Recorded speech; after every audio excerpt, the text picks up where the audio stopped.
Hello, and welcome to So You Think You Can Rule Persia, the podcast where we rate and review all the kings of Persia from Antiochus to Yazdegerd III. I'm Serial, and my pronouns are they, them. And I'm Umberto, my pronouns are he, him. Hello everybody, and welcome to episode 23 of the podcast, which is to say Antiochus II, whose epithet is Theos. Serial, do you know what Theos means? Theos as in related to the gods? Yes. Ah. Wait, really? Yes, correct. Theos, the same one from theology. Okay, so... Divine? The divine? Yeah, Antiochus the god, basically. Huh? Okay. But you mentioned this wasn't that long of an episode, yeah? So... It's not super long, but you know... What is going on? You'll find out. He's a very localized god. It works that way. I am confused. I am so curious now. Especially after Antiochus first sorted. Yes. We have the savior followed by the god. Yeah, I mean, because Antiochus the first didn't do badly. It was just, not super impressive, but complicated period. I think we agreed.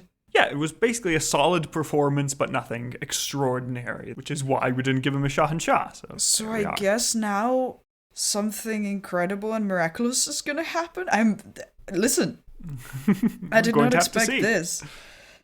Okay. Also, since you were skeptical about Antiochus II last time, because, the whole becoming heir at the end due to an accident. Oh, yeah. And then having to figure things out from there. That's very true, yeah. I forgot that we had this whole... Antiochus I brought up his firstborn to succeed him and then killed him for unknown reasons to us.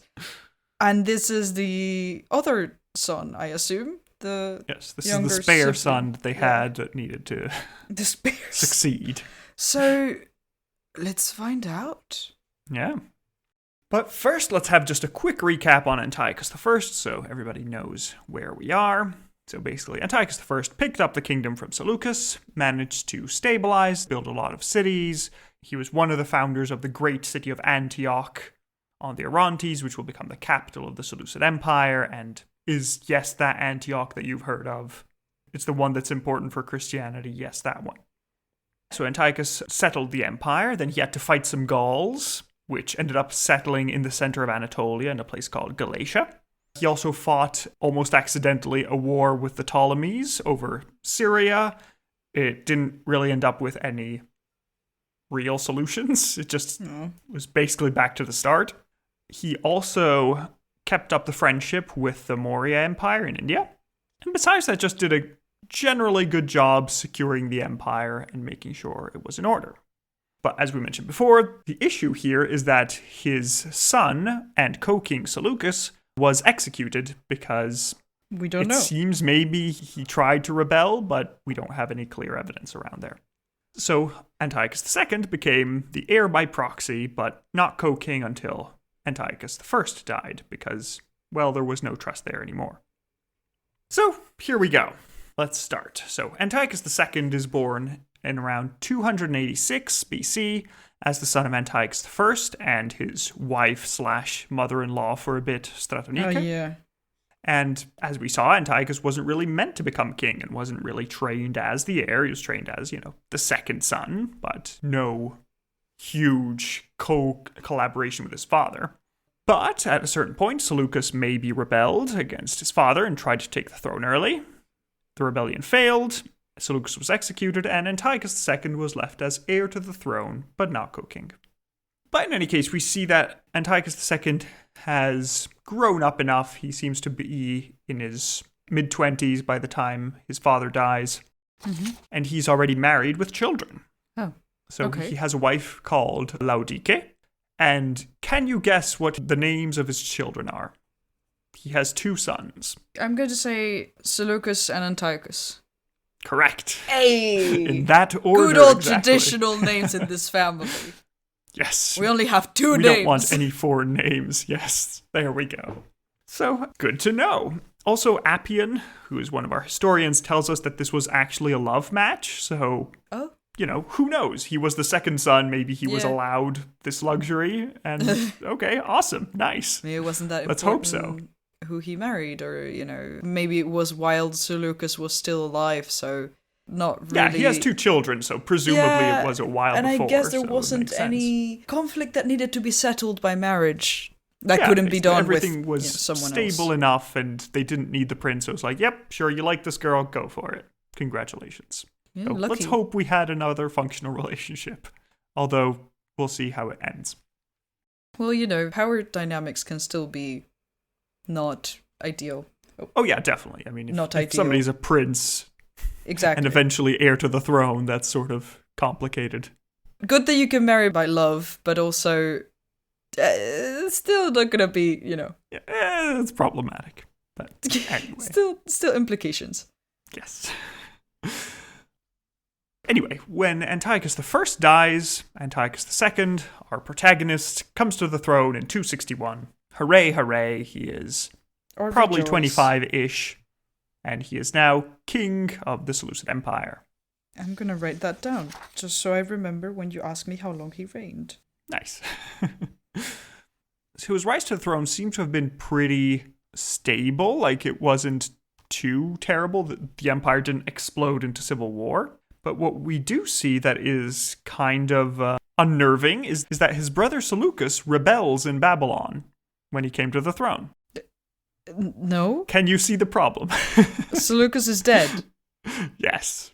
This was like a whole plot point on why Antiochus is king to begin with. Yes.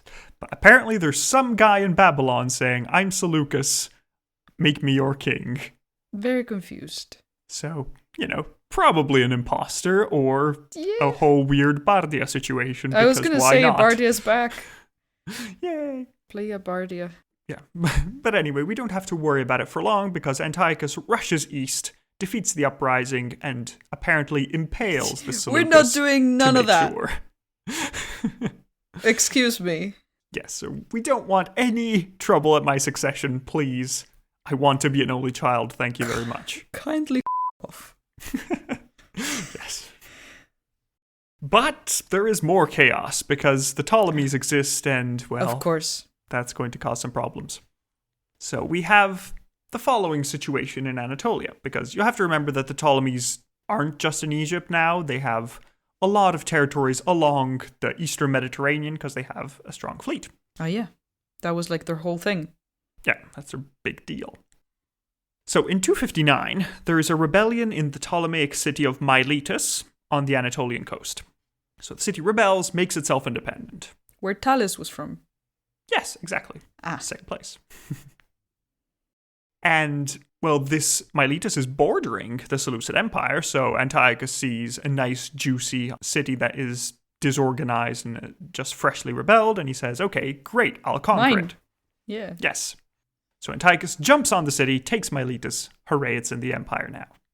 But then he gets some angry letters from the Ptolemies saying, hey, that was our city, How dare why did you take it?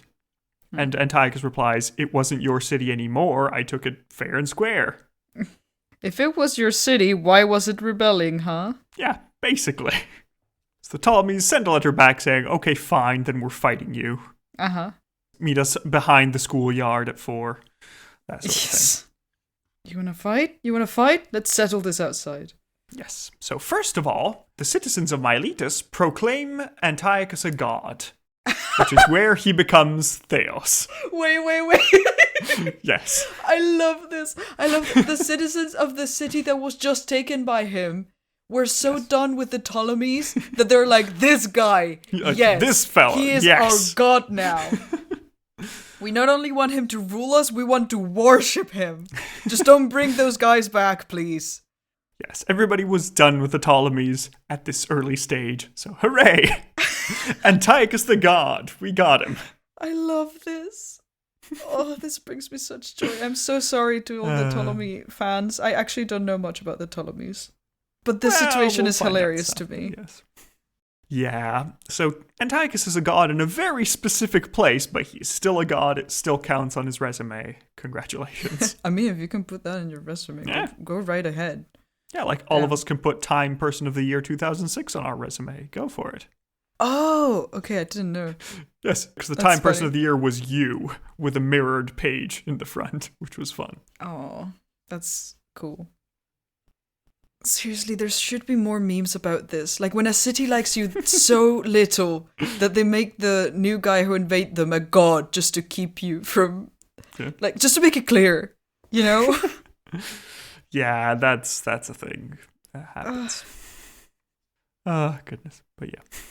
But back to the bloodshed. Please. So, Ptolemy II wants to try and take back Miletus, but due to all the million Galatian raids in the past decades, Anatolia is immensely fortified, so it's really hard to take it, especially if you want to try and invade far from the sea where the Ptolemies are less strong. They can't really go there directly. So Ptolemy II decides to invade Syria directly. So he attacks Syria, and Antiochus is there with the main royal army to defend. So we don't really have much information about the war. Like for the first Syrian war, the second Syrian war is kind of unclear. What we do know is that apparently Antiochus repelled the Ptolemaic attacks at the start in the first couple of years. And then there was a bit of a Seleucid counterattack into southern Syria and Palestine, but it didn't get very far. Mm-hmm. So that wasn't too exciting. While in the meantime in Anatolia, Antiochus managed to take a few Ptolemaic cities on the coast and have a few Ptolemaic aligned rulers switch sides. So there's a bit of a gain there. But, nothing huge. There is no immense amount of land switching sides. Also, during this period, Antiochus marries his sister to the king of Macedon to actually help with this whole war effort and make sure that the Ptolemies are threatened enough that they're not going to escalate beyond a certain amount. Interesting. So, nice. Who's king of Macedon right now?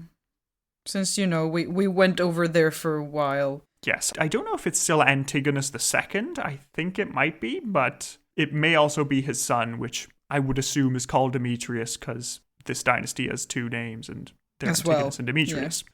So I think it's either Antiochus II or Demetrius II, but not positive. Okay. Just out of curiosity, since, we did spend a lot of time over there in Macedon, and at one point we were the same empire, so... Yeah, sure. Just to keep tabs with the extended family. See our distant cousins saying bye-bye.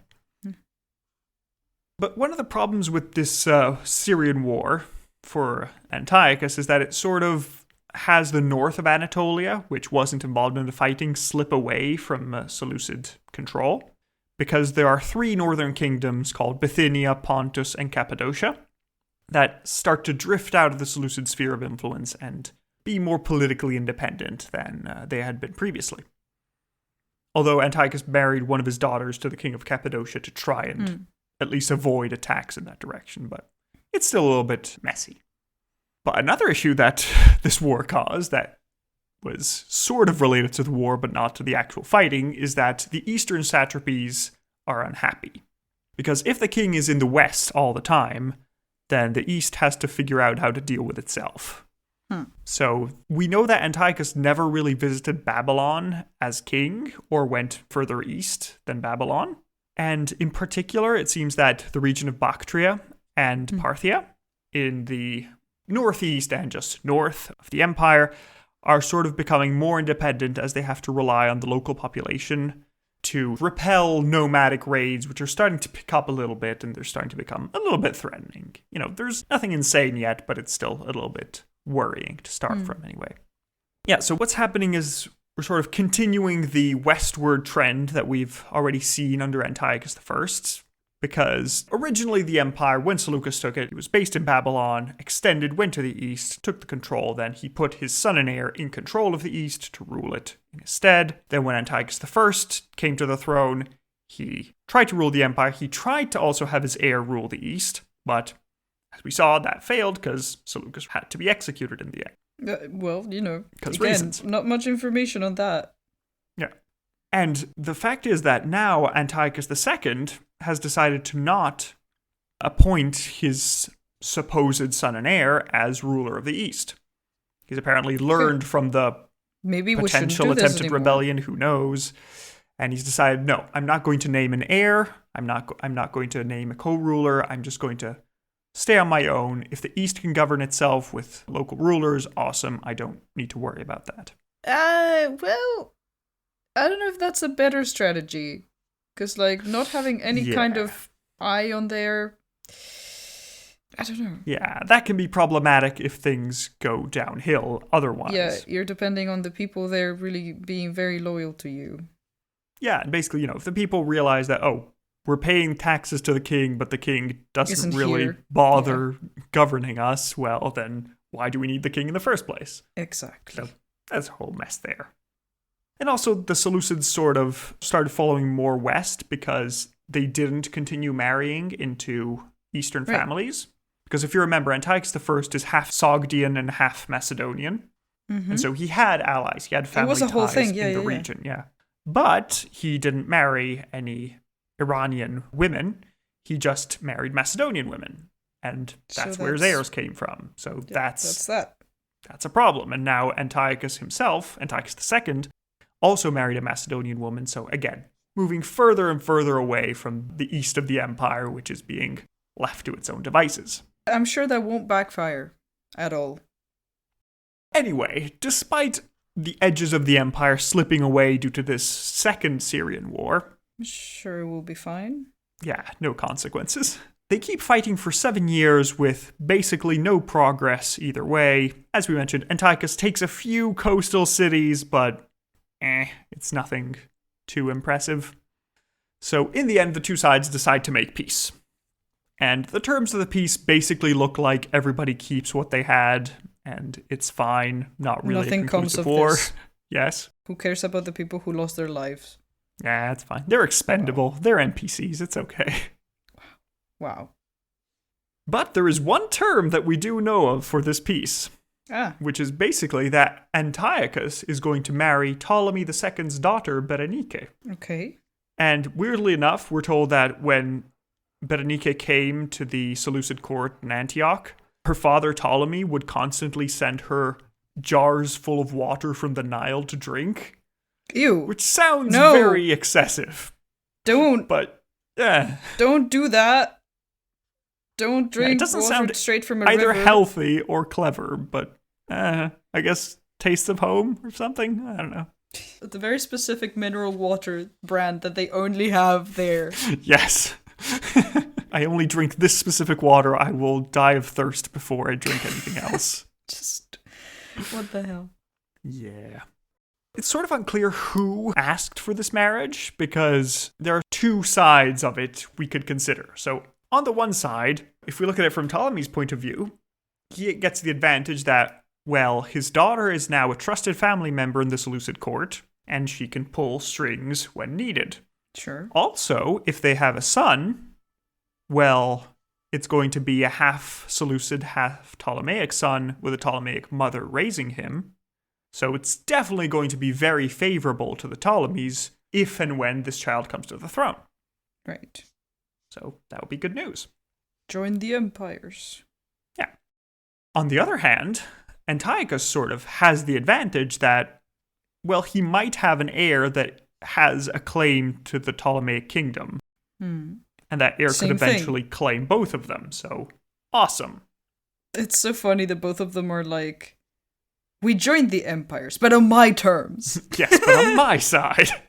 Yeah, but I'm winning. The result is the same, sir, but I'm winning. So, yeah. The slight problem on Antiochus' side is that, if you remember, he was married with 2 adult children at this point. Yeah, like he has heirs.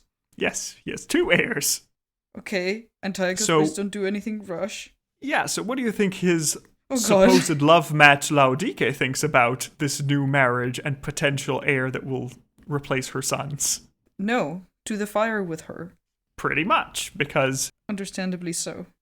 So the marriage goes through. Great. This is political, yeah. Yeah, it's political. We need it to secure the peace. Let's go for it. Which has less weight than a marriage by love, sadly. Yeah. But this means that Antiochus might actually care about what Laodike has to say.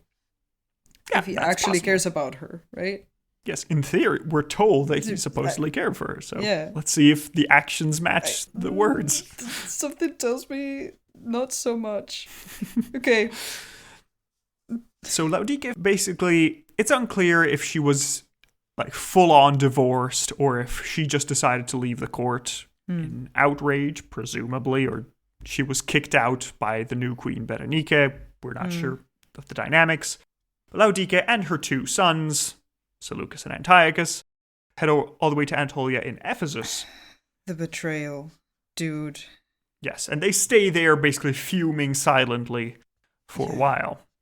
Are they gonna come back? Are we gonna have a civil war with these guys? That'd be cool. You Good say story. that. We'll find out. Either that or they get killed before they can do that. So, just for security. That's how many things go. But, to everybody's slight preoccupation, in 248, Berenike gives birth to a son. Hooray, a healthy baby boy. What do you think she names the son? Ptolemy? Antiochus? Nope. Yes, Antiochus. I was like, that would be such a ballsy move. I mean, naming him Ptolemy would have been a lot. I know. No, it had to be Antiochus, clearly. I mean, that would have been fun, but unfortunately. So we have one Antiochus and the other Antiochus, not Yes. confusing at all. Yes, we have Antiochus Hierax, which is the son of Laodike, and Antiochus, son of Berenike, because that's how we distinguish them. Something tells me Antiochus, son of Berenike, is not going to be that relevant if we know him as Antiochus, son of Berenike. We'll see. Well, maybe he changed his names. We'll see. Yeah, people get thrown names. It happens. Maybe you're just keeping me from spoilers. Yeah, I need to make sure everything is silent, even though it's been 2,000 years. We just want to avoid listen, surprises. I'm just catching up now, okay? There's no spoilers for the next 2,000 years of history. Exactly. I don't want to know how it ends. I've heard it ends poorly. It always ends poorly. But now the problem is that we have 3 male sons of the king, and Antiochus II hasn't named his heir. He has no official heir he has pronounced. Oh, yeah. So everybody is pretty much equally likely to succeed him. And one of these children is a prince on both sides of his family. So that's concerning to everyone. Mm-hmm. Everyone's so calm about it, I'm sure. Yeah, Nobody's having, stressful dreams or anything. No, everything's totally chill. Because in 246, Berenike's father, Ptolemy II, dies. Okay. It leaves the throne to, can you guess what Antiochus? the next one is called? Nope, Ptolemy III. Yeah, of course. Who is how related to... He is Berenike's brother. And Antiochus, son of Okay. Berenike's uncle. Okay. Yeah, that makes sense. Yes. And I assume Ptolemy family II trees. had his own sons, and this is... Yeah. Yeah, this is one of those sons, and succession went smoothly. Okay. Ta-da! That's how you do it. Yeah, while looking at the situation, Antiochus receives a letter from Laodike in Ephesus and says, hey, listen, I know things have been bad, I want to make up, especially since your wife is grieving, probably have to go to the funeral or something. Why don't you come to Ephesus and visit me? And your sons, they would like to see you. And so Antiochus goes all the way to Ephesus, and he stays a bit with Laodike at the palace. And then, surprise, surprise, a little while later, it turns out, oh no, the king is dead. Whatever will we do? Uh-huh. I wonder how he died. Surprise. Yeah, so very likely Laodike killed him to ensure that her children would take the throne before the baby Antiochus would become old enough to be a military threat to her sons. Right. There's also an alternative version where Antiochus II was already sick before getting there and Sure. died of disease while there, and it was a coincidence, but it's kind of weird that it happened exactly when Ptolemy II died and there was a new succession in Egypt, which made Berenike more unstable. So all of this is in a big pot of horrors. Mm-hmm. And now we have an unclear succession, because in theory, Seleucus, son of Laodike, is the heir on that side. If you're going by primogeniture, that's how it would work. Yeah, that's the son of the emeritus king. Yeah. And he didn't get disinherited. Nothing happened to actually take that away from him, I guess. Formally. Yeah, there's a new marriage, which makes things weird, but, it was... But it wasn't explicitly said, you're no longer part of the... Yeah, exactly. Succession line. But there's also a second problem. Seleucus is in Anatolia. Berenike and baby Antiochus are in Antioch, in the capital, just a few days' ride away from the Ptolemaic border where Berenike's brother has armies. So, how's this going to end? We'll find out next episode. Oh, God. Wait, so that was it? That's it. We barely have, 20 minutes. What are we going to do? The sources are terrible, I'm sorry. If there were more, I would have told you more stuff, but I am sorry. Oh, God. Okay, so let's have a small recap. Yes. Antiochus the second, Yes. our king for this episode, Mm-hmm. had a marriage by love to this woman, Laodike. Yes.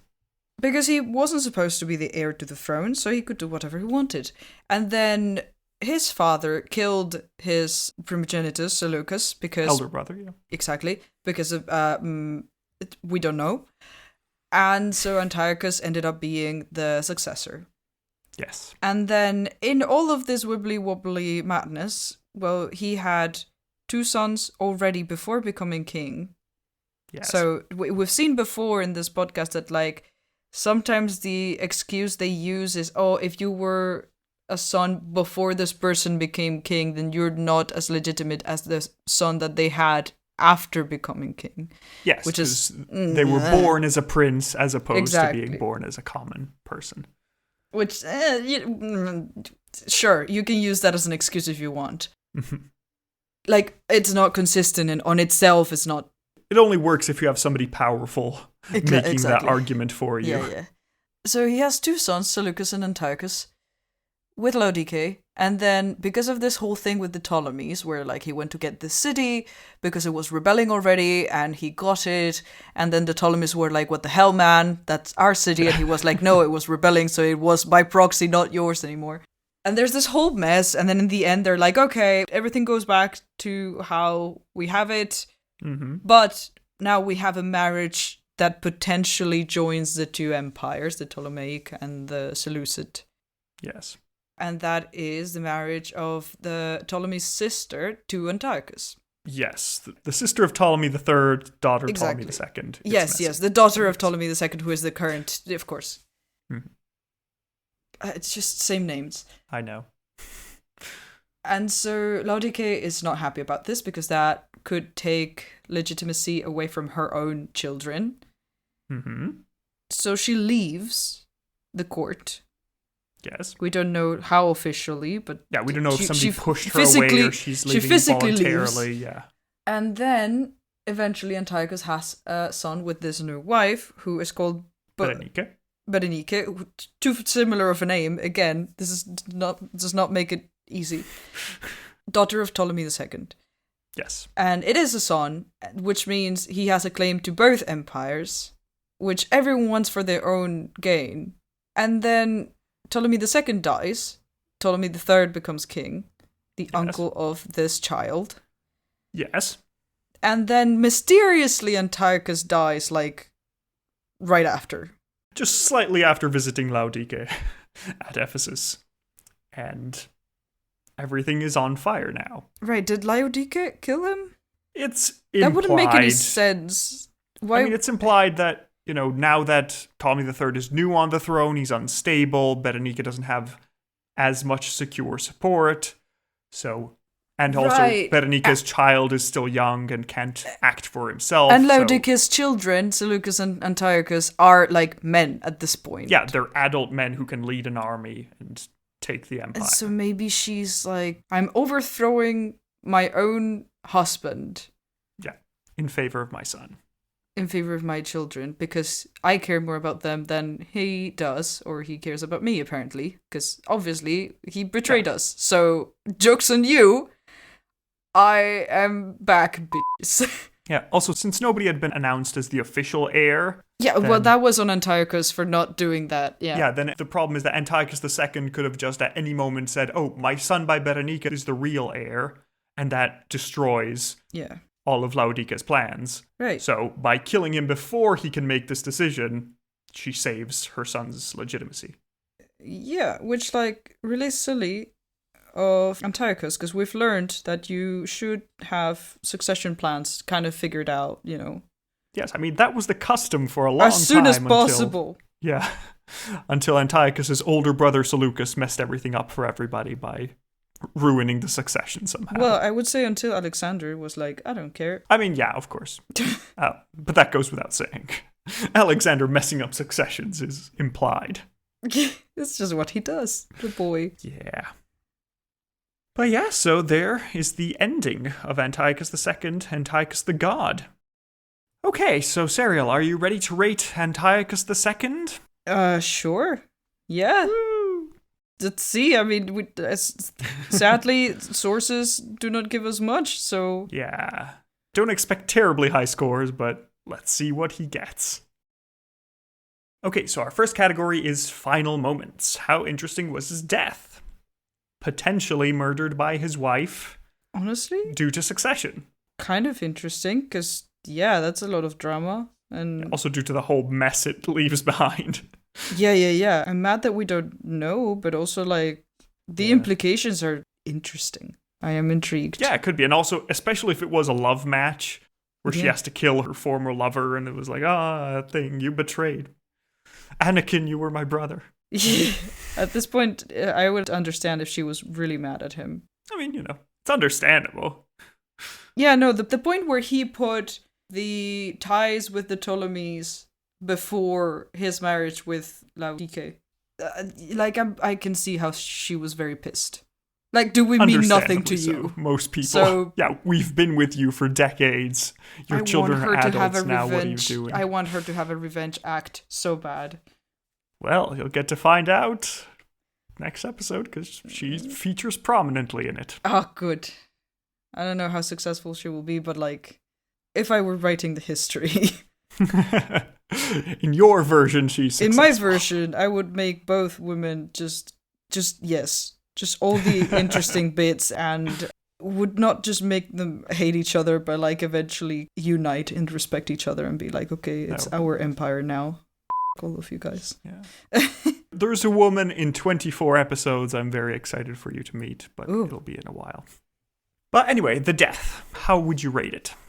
Yeah, quite interesting. Makes everything more dramatic. I will go for... I'm somewhere between a 3 and a 4, I'd say. I'm going a bit higher. I think at least a 5. Okay. All right. I think I'll be sticking with 4. I think it's mostly the lack of detail is I guess turning me lower. But, if you want to go with 5, sounds cool. Yeah, I do. I do want to go with 5. So let's do that. With a 4 and a 5, we get a 4.5 out of 10 for final moments. Next category is battle hardness. How good was he at war and conquest? He took a few cities in Anatolia and came to an inconclusive peace in Syria. We didn't hear much. Yeah, again, source problem, but yeah, I don't know how much credit you can give him for, because he did fight the Ptolemies to a standstill. In his credit, they didn't invade him. He didn't manage to invade them. It was pretty even-sided. Got a few cities in Anatolia, but it's not terribly impressive, honestly. I'm seeing it quite low at the moment because there's not bad, just much info that we can work with. So, meh. Yeah, I think I'd be going for like a 2-ish. Basically 1 point for taking the cities, 1 point for the status quo, which I guess is better than losing. Yeah. But not honestly, much. We don't appreciate it as much as we should. Yeah, I mean, but if you fight for 7 years and at the end everybody's like, well, let's just pretend nothing happened. That's really stupid. I hate that. That's not a great you've outcome. taken people's lives for nothing. Yeah, which is kind of But taking the city from Ptolemy and then being proclaimed a god is hilarious to me. I want to give him a point for that so badly. Feel free to give him as many points as you like. I'm sticking with 2 points for battle hardness. What are you going for? I'll go for 3. 3. Okay. Yeah. For sass points for being declared a god. Which honestly should be given to the city, not to him. Yeah. But... So with 2 and 3 points, that is a 5 out of 20 for battle hardness. Sure. Next category is scheminess. How good was he at plots and manipulation? Not much. I think there are two things which could maybe qualify. First of all is the taking the rebelling city and saying, actually, it doesn't count as your city because it was rebelling, so I'm cool now. So, don't know if you want to consider that. I mean... Yeah. Yeah, he's right, but just because he's trying to be very technically right. And the second schemey thing is getting a new Ptolemaic wife and messing things up, but... That's more shocking than schemey. Yeah, I think scheminess... I mean, it's not schemey, because it's not, like, hidden from it. Like, we all know why. We all know why you want this. Yeah. It's not a secret plot or anything. It's just, yeah, of course you want to have a claim to the Ptolemaic Empire. Mm-hmm. Yeah, that's true. But yeah, so for scheminess, I think I'd be going for, like, a 1 maybe. What about you? What are you thinking? A 1 for what? For the whole city is actually technically not under the control. I guess. I'm going for a 0. I don't see it. Like, you can go for I'm not trying to convince you. You can go for a 1 if you want, but... Yeah, I think if you're going for a 0, 1 is fine. I think it's, doesn't deserve much more, but go for a 1. Sure. Okay, so with a 1 and a 0, gets a 1 out of 20 for scheminess. Next category is shock factor. How shocking was he in his dealings? I mean, a little bit. Again, taking the city with a sort of tricky, yeah, but technically not really. Plus, I don't know if you want to put in shocking the fact that he's declared a god. Yes, that is excellent. Reasons. I loved that. That's so silly to me. Yeah. Then he basically sets aside his wife of a couple of decades for this new Ptolemaic princess, which, I mean, yes, it's for the peace, but also, come on, man. But then he has not naming an heir, which can be a little bit shocking. That's just stupid. Yeah. And, that's kind of it, really. There's nothing too... No, being declared a god, that, and then just, on my end, betraying his wife, but also that's not that weird. I mean, especially for politics. That's true, but he didn't have I don't agree with it at all, but, Yeah. You can't really say you're shocked. Can't say you're shocked, but you could say that, you'd expect him to treat that part of his family better, Not be a head. Basically. But yeah, so shock factor, I'm thinking a 3-ish, which is, I think there's something there. It's nothing unbelievable. It's all right. Yeah. I agree. Yeah. 3 sounds good. Okay. 3 sounds acceptable. Nice. So with a 3 and a 3, we get a 6 out of 20 for shock factor. The next category is Aaron Shine. How good was he for the Empire? And Iran in particular. Was he? You just left them to their own devices. Kind of the issue. It was and that part is also there. Yeah, so let's start with the positives and then we'll just dunk on him for a while. So the positives are he added a few cities in Anatolia to the empire. I guess that's cool.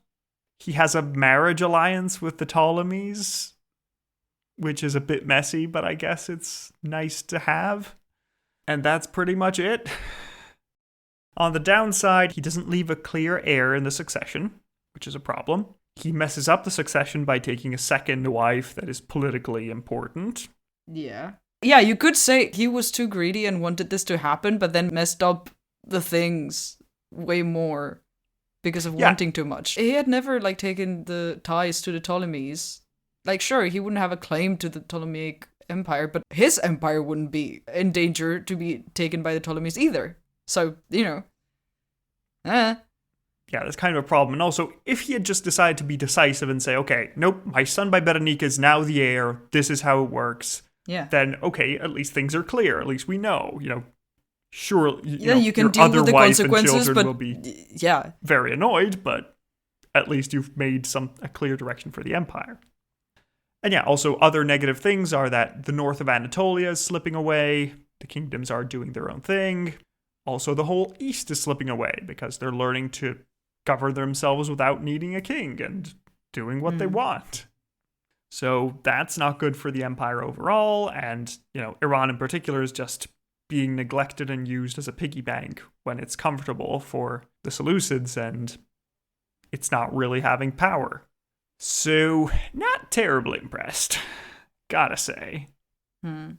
Could have been worse, but it could have been a lot better. What are you thinking? Because I'm in between a 1 and a 2, personally. I feel like he did more damage than good. Yeah. I'll go for a 1. A 1. Let me see. Who did you give 1 to? You gave a 1 to Bardia. Because he didn't get the chance to do anything. And no one else. Yeah. And I gave a 2 to Artaxerxes IV, which sounds fair, honestly. So, yeah, I'd say I'll go for 2. You can go for a 1. Yeah. So 2 and a 1 makes a 3 out of 20 for Aaron Shine. Next category is Face of Faces. What do you think this man, this god, looked like? Oh god, I literally have no image in my mind for this man. Give me a moment. Go for it. Okay, so Serial has finished their drawing, and let me pick it up and see what this fellow looks like. Okay. Okay. I love this. I love the colossal amount of sass that is emanating from this man. Yeah, I did not think this would be the direction we would go in, but this is what happened, and I just let the muses guide me, okay? So, listeners, what you see here is a man... I did him a favor. I don't think he was this cool. With a long, straight nose, sort of messy, longish hair with a usual diadem covering around it. He has nice robes, and then a cloak which is clasped with a Seleucid anchor brooch. And then there is a wonderful shining halo shining out of his head, and he has a little sassy look and sassy hand wave. And there is text saying, "Listen, they made me a god, learn to take a hint." Which I love, and it's very, very good. You know, talking to Ptolemy. And I mean, look at this man's face. You need to look at his specific expression. It's important. So you can find that on our website. It's very good. And now let me show Serial what he actually looked like. And this is just a simple coin from his lifetime. So there we go, Serial. Wait, this is very similar to our previous coin. You can see the family resemblance. Yeah, are we sure this isn't Antiochus the First? I have been assured this is Antiochus II. Okay. Also, I think the shape of the nose is slightly different. Yeah, the nose is definitely different. It was just, it could have been. It could be. But I mean, they are related after all, so. One is his father, so it's fair that they look similar. Paternity test passed. Similar relief of a profile on a coin. Very well preserved. Like, I like the detail that we have. A bit of a worried expression, but I think that's just because of the upward turn of the brow, which... I think this whole family looks worried in old age. I think it's just a deal. Yeah, it's also like relatively old age. You can see the wrinkles around the nose and the mouth and such, and the jaw line not being as strong, although still fairly pronounced. Funny ears, kind of like round ears, and the diadem and the curly hair as usual. Just, an old man. It works. All right. It's a good portrait. I'd give it I don't know, it's contemporary and it has a bunch of detail and you can see the resemblance, so I would say maybe a 5? A 5? What did I give Antiochus the First? Because I really liked... You gave Antiochus the First a 9, so you went pretty high up there. Yeah, because I loved the comparison of young and old Antiochus. Mm-hmm. Yeah, this I feel like a 5 or a 6 max. Yeah, I think I'm going to go with a 5 because it's nice, but it's nothing, I'm not going to remember this coin specifically. It's going to be it was a guy. He looked like a person. It's nice that you can see the family resemblance. Yep. I mean, I don't know if that's actual family resemblance or just, just somebody using old artistic portraits. Yeah. Yeah, which, maybe. Maybe that's just how you depict kings. Knowing the future, they are at least distinct enough, so it's probably just family resemblance. So. That's really cool. Yeah, so I'm sticking with a 5. How about you? Yeah, the 5 seems good, yeah. With a 5 and a 5, he gets a 2.5 out of 5 for Face of Faces. Next category is Lengthiness. How long do you think this man ruled? Well, he started when he was 25 or so. Thereabouts. And then his children, whom he had from before he was king, grew up to be men. So at least, like maybe give it 10 years. This whole thing with it was 6 years of war? 7 years. With the Ptolemies? 7 years. Yes. 10 years? Years, actually a bit more. He managed to make it 15 years from 261 to 246. Well, I was between 10 and 20. 20 seemed too much for me. Yeah, I didn't have time to achieve that much, but he did, a fair amount. So 15 years divided by 10 gives us a 1.5 out of 5 for lengthiness. Which brings us to the total score, where Antiochus II, Antiochus the God, has managed to achieve 23.5 points out of 100. Seems fine. I mean, he didn't break anything, but, Yeah. He is 0.2 points above Bardia, and he's about 0.7 points below Frau Ortiz from back in the day. Oh, yeah.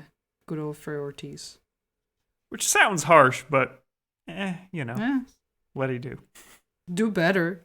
Yeah. Next time, Next incarnation, do better. Appoint an heir. Yes. For starters. Yeah.